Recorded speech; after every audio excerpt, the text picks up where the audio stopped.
warahmatullahi wabarakatuh. Perkenalkan, nama saya Putri Aprilia dari Prodi Bimbingan Konseling Pendidikan Islam kelas B.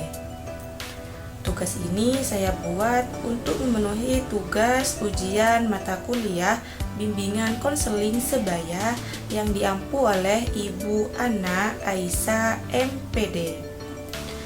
Video ini berisi tentang sekilas informasi bimbingan konseling sebaya. Apa sih bimbingan konseling sebaya itu? Jika ingin tahu lebih lanjut, simak video berikutnya ya. Apa sih konseling sebaya itu? Di sini menurut KAR 1981, konseling sebaya itu merupakan suatu cara bagi para siswa atau remaja bagaimana cara memperhatikan dan membantu siswa lain, serta menerapkannya dalam kehidupan sehari-hari. Secara khusus, konseling sebaya ini tidak memfokuskan pada evaluasi isi, namun lebih memfokuskan pada proses berpikir, proses perasaan, dan proses pengambilan keputusan.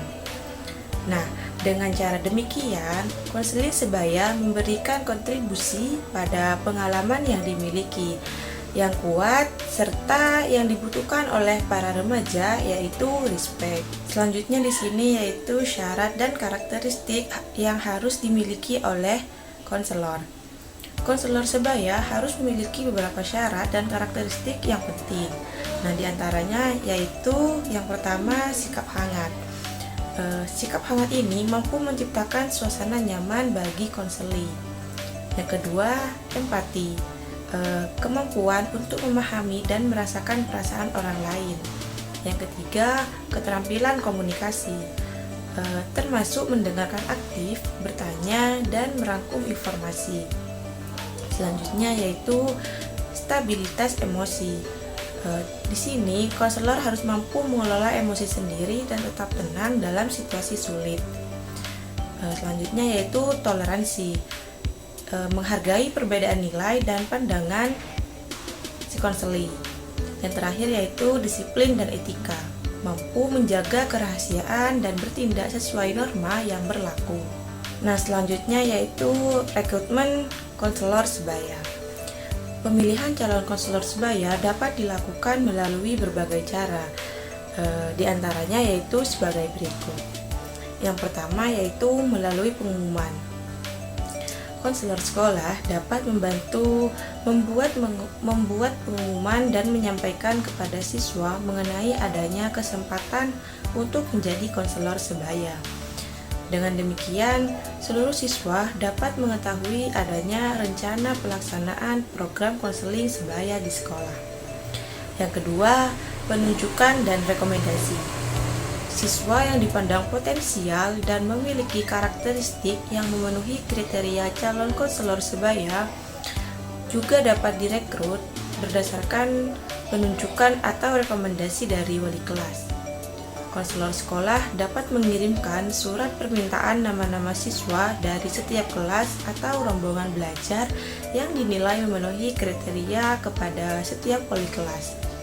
Wali kelas dapat mengirimkan beberapa nama untuk selanjutnya diseleksi lebih lanjut oleh konselor sekolah.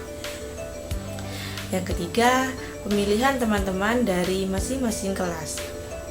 Calon konselor sebaya dapat pula direkrut berdasarkan pemilihan dari teman-teman kelasnya. Nah, teman-teman kelasnya tentu lebih paham karakter teman-teman kelasnya, sehingga mereka tahu siapa di antara mereka yang cocok diberi tugas menjadi konselor sebaya untuk mereka sendiri. Yang keempat, penggunaan prosedur asesmen tes atau non-tes. Nah, di sini menemukan calon konselor sebaya yang lebih tepat dimungkinkan pula diketahui dengan penggunaan asesmen baik tes ataupun non-tes. Konselor sekolah dapat mengidentifikasi calon konselor sebaya potensial melalui penelusuran dokumentasi hasil belajar dan catatan tentang siswa. Wawancara terhadap calon-calon yang melamar atau diusulkan ataupun melakukan tes kompetensi calon khususnya yang berkaitan dengan keterampilan intrapersonal atau sikap altruisme dan prososial dan intraprososial, baik dengan tes psikologi ataupun lewat angket khusus yang dibuat oleh. Nah, poin terakhir yaitu pelatihan konselor sebaya. Perlunya ada pelatihan ini karena program pelatihan yang diberikan kepada calon konselor sebaya yang berisi pembekalan keterampilan dasar untuk melaksanakan fungsi-fungsi dasar konseling sebaya, seperti mengenali dan membangun hubungan interpersonal dan bantuan pra-konseling kepada sejawat siswa yang mengalami masalah tertentu. Pelatihan ini dimaksudkan untuk memastikan calon konselor sebaya memiliki pengetahuan yang diperlukan dalam melaksanakan tugas membantu teman sebayanya. Program pelatihan bagi calon konselor sebaya bertujuan untuk melengkapi calon konselor sebaya dengan kemampuan dan keterampilan yang diperlukan untuk dapat melaksanakan tugas konseling sebaya secara lebih efektif di sekolah. Program pelatihan ini merupakan bagian penting yang tidak bisa dipisahkan dari penyelenggaraan konseling sebaya di sekolah. Program pelatihan yang dilakukan secara terencana dan sistematis memungkinkan untuk menjamin bahwa siswa yang diberi tugas konselor sebaya memiliki kemampuan yang dibutuhkan untuk mampu membantu menyelesaikan masalah yang dialami oleh siswa sebayanya di sekolah.